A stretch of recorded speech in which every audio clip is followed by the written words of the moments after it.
Olá a todos! Hoje nós vamos estudar a cadeia respiratória, também conhecida como cadeia de transporte de elétrons, que é uma via que é ativada pelo ciclo de Krebs. Então, só para a gente situar, quando uma glicose entra na célula, e glicose só entra se na membrana da célula tiver uma proteína que a deixa passar como se fosse uma porta, que é chamada de transportador de glicose ou GLUT, que vem do inglês de Glucose Transporter. Então, quando glicose entra na célula, glicose é metabolizada pela via glicolítica aqui no citoplasma, porque no citoplasma da célula que estão as enzimas que fazem a conversão de glicose, não é uma etapa só, são várias etapas em piruvato. Lembra que na conversão de glicose em piruvato, formam-se 2 NADHs, formam-se 4 ATPs, mas consomem 2. Então, na verdade, o que sobra para a célula são 2 ATPs. Se o piruvato for metabolizado de forma anaeróbia, o piruvato vai virar ácido lático ou lactato e vai permanecer aqui no citoplasma. Agora, se o piruvato for metabolizado de forma aeróbia, o piruvato entra na mitocôndria e é convertido em acetilcoenzima A. Então, aqui é um esqueminha de uma mitocôndria, só para a gente ver. Na célula tem várias, não tem uma só, né? A acetilcoenzima A, ela vai ativar o ciclo de Krebs. Só lembrando que uma glicose formam 2 piruvatos. E cada piruvato gera um acetil-CoA, então teremos 2 acetil-CoAs. E cada acetil-CoA inicia um ciclo de Krebs. Então, como são 2, cada ciclo gera um ATP, se produz 2 ATPs. E aí o ciclo de Krebs, além de produzir ATP, ele produz 3 NADs e um FADH2.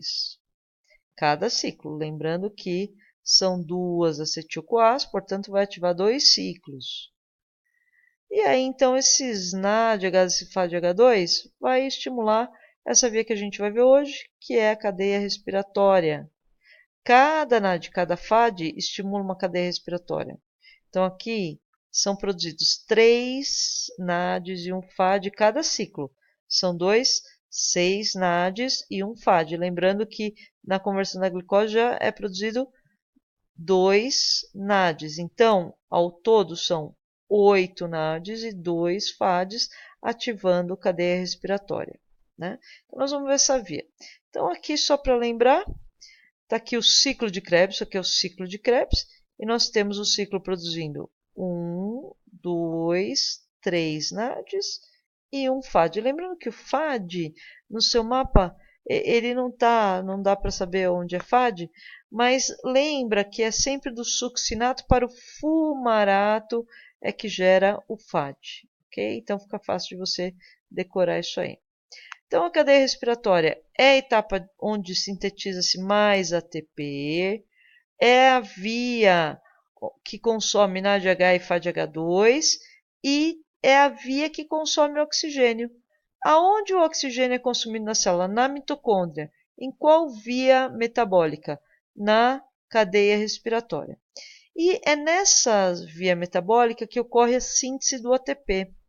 Lembra, ATP é adenosina trifosfato, é uma molécula de alta energia.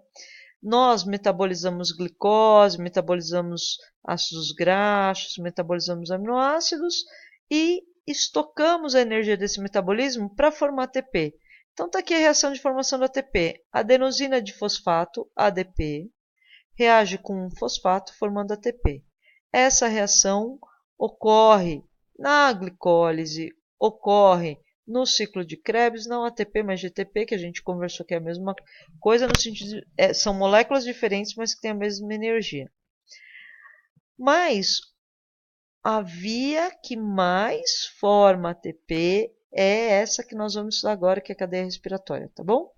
Então, a cadeia respiratória é uma via metabólica que ocorre na mitocôndria, ela é ativada por NADH, FADH2, que vem do ciclo de Krebs.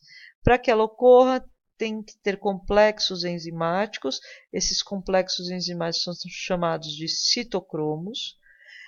Eles têm a capacidade de conduzir elétrons E por que esse nome citocromos? Cito é de célula e cromos de cor.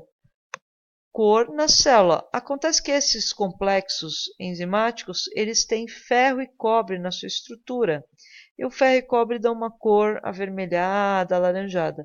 Daí serem citocromos, ok? Então vamos entender essa via. Aqui nós vemos uma mitocôndria sendo desfeita.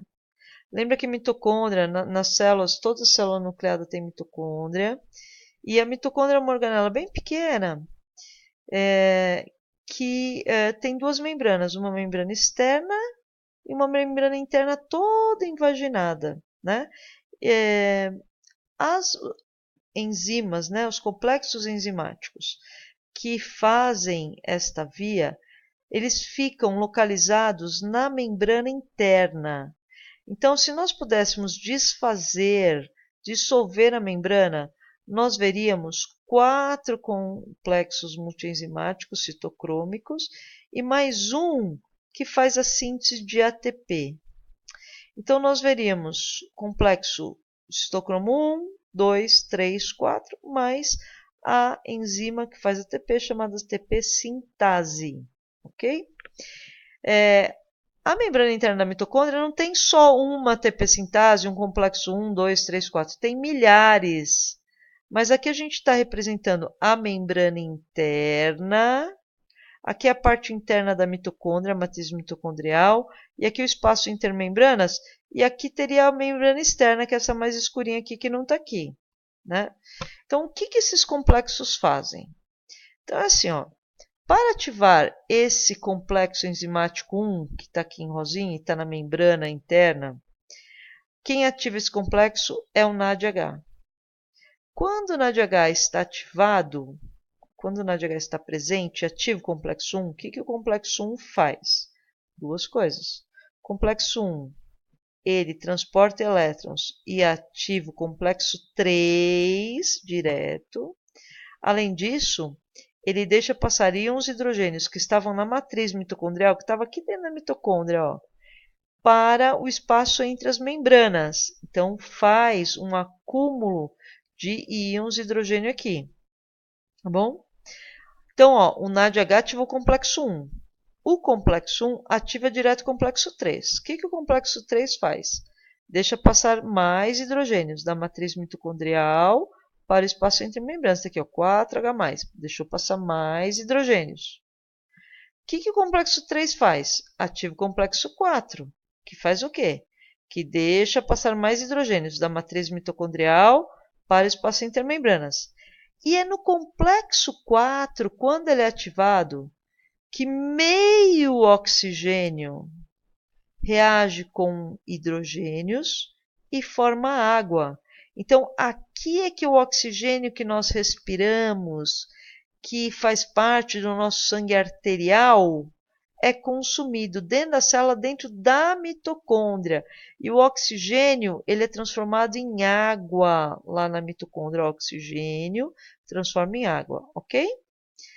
Bom, então assim, ó, o NADH ativa o complexo 1, que deixa passar hidrogênio, que ativa o complexo 3, que deixa passar hidrogênio, que ativa o complexo 4, que deixa passar hidrogênio, e que consome oxigênio, mas ainda não formou ATP. Agora, vamos olhar aqui, já que a gente está aqui, esse complexo 2. Esse complexo 2 é ativado por FADH2. Onde que o FADH2 é formado? Na conversão do succinato, do ciclo de Krebs, em fumarato. Então, ó, ativa o complexo 2, o complexo 2 ativa o 3, que deixa passar hidrogênio, e ativa o 4, que deixa passar hidrogênio, e converte oxigênio em água. Qual a diferença entre o complexo 2 e o complexo 1? O complexo 2 não deixa passar hidrogênios. Isso vai ser importante para a gente entender o próximo slide, ok? Então vamos lá. Ó. É o mesmo slide ampliado. Então, ó, o complexo 1 é ativado por NADH, que deixa passar hidrogênio. O complexo 1 ativa o 3. O 3 ativado deixa passar hidrogênio, o 4 ativado deixa passar hidrogênio e consome oxigênio e transforma oxigênio em água. Agora, do succinato para fumarato forma FADH2. O FADH2 ativa diretamente o 2. O 2 ele é diferente do 1, porque não deixa passar hidrogênio, mas ativa o 3, que deixa passar hidrogênio, que ativa o 4. Bom, e como é que a partir disso ocorre a síntese do ATP? Então, olha aqui, o NADH ativou o complexo 1, que ativa o 3. O FADH2 ativa o 2, que ativa o 3. Aí, o complexo 3 ativa o 4, que daí consome oxigênio em água. Agora, o complexo 1 deixa passar hidrogênios da matriz mitocondrial para o espaço entre as membranas, espaço intermembranas da mitocôndria, né? O complexo 3 também deixa passar hidrogênios. E o complexo 4 também deixa passar hidrogênios. Aqui, ó, nós vemos a enzima ATP sintase. O que ela faz? Quando esses hidrogênios, tá aqui, ó, quando esses hidrogênios que passaram aqui, quando eles vão voltar para a matriz mitocondrial, eles ativam esta enzima ATP sintase, dão energia para a enzima pegar o ADP mais PI e fazer ATP e produzir o ATP, né? Então tá aqui, ó, nós temos o ADP, que é adenosina difosfato, que vai reagir com um fosfato inorgânico. Essa aqui é a fórmula do fosfato, geralmente a bioquímica abrevia por PI, de fosfato inorgânico ou só P. Então vai entrar mais um fosfato aqui, formando adenosina trifosfato. 1, 2, 3 fosfatos. Essa molécula fica na nossa célula, essa molécula é a nossa principal fonte de energia para fazer contração muscular, para fazer sinalização, para fazer síntese de proteínas, etc. Quem que produziu ATP? A ATP sintase, que é a quinta, né, o quinto complexo proteico encontrado na membrana interna da mitocôndria, que é ativado pela passagem do íon hidrogênio do espaço intermembrana de volta à matriz. E por que ele volta? Porque ele foi expulso, mas a diferença, se ele tiver um espacinho, ele vai tender a voltar para equilibrar. Então, ele que dá energia para esta proteína girar e aí fazer a combinação entre a adenosina de fosfato mais o fosfato e transformar em ATP, ok?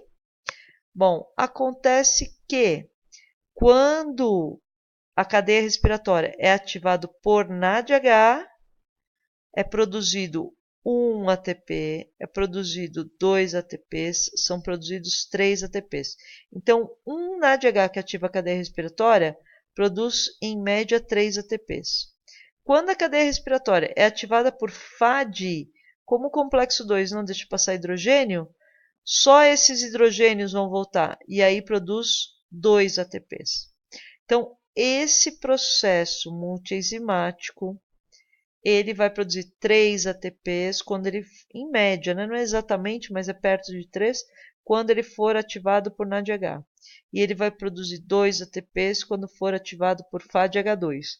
É isso que nós vamos considerar, ok? Então, aqui está mostrando de novo, né? Todo esse sistema, o NADH ativando o complexo 1, o do 3 e o 4, e o FADH2 só o 3 e o 4. A volta desses hidrogênios aqui fazem a síntese do ATP, ok? Então, senhores, é assim, ó, o NADH tem mais energia, por isso que ele acaba dando mais energia para formar mais ATPs, 3 ATPs, enquanto o FADH2 tem menos energia, então só formam 2 ATPs, ok? Então, senhores, com isso nós vimos uma via metabólica, a principal via de produção de ATPs. A mitocôndria é considerada a enzima de força da célula porque é onde mais ATP é produzido no nosso organismo.